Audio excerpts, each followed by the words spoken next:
एक बार एक राज्य में कवि गालिब रहता था। गालिब को एक दफा बहादुर शाह राजा ने भोजन का निमंत्रण दिया था।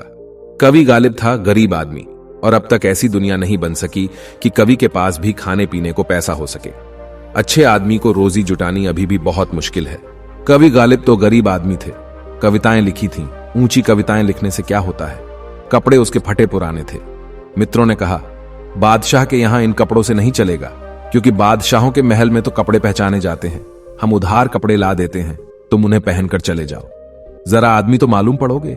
गालिब ने कहा, उधार कपड़े, यह तो बड़ी बुरी बात होगी कि मैं किसी और के कपड़े पहनकर जाऊं। मैं जैसा हूं ठीक हूं, किसी और के कपड़े पहनने से क्या फर्क पड़ जाएगा, मैं तो वही रहूंगा। मित्रों ने कहा, छोड़ो भी ये फिलॉसफी की बातें, इन सब बातों से वहां नहीं चलेगा। हो सकता है पहरेदार वापस लौटा दें, इन कपड़ों में तो भिखमंगों जैसा मालूम पड़ते हो। गालिब ने कहा, मैं तो जैसा हूं। गालिब को बुलाया है, कपड़ों को तो नहीं बुलाया, तो गालिब जाएगा नादान। नहीं माना गालिब और चला गया। दरवाजे पर द्वारपाल ने बंदूक आड़ी कर दी। पूछा कि कहां भीतर जा रहे हो। गालिब ने कहा, मैं महाकवि गालिब हूं, सुना है नाम कभी। सम्राट ने बुलाया है, सम्राट का मित्र हूं, भोजन पर बुलाया है। द्वारपाल ने कहा, हटो रास्ते से, दिन भर में जो भी आता है अपने को सम्राट का मित्र बताता है। हटो नहीं तो उठाकर बंद करवा दूंगा।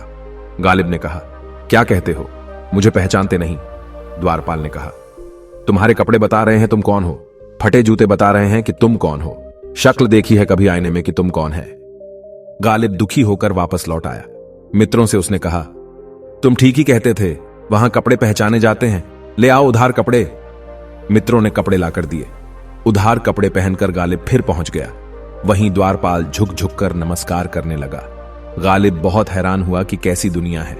भीतर गया तो बादशाह ने कहा, बड़ी देर से प्रतीक्षा कर रहा हूं। गालिब हंसने लगा, कुछ बोला नहीं।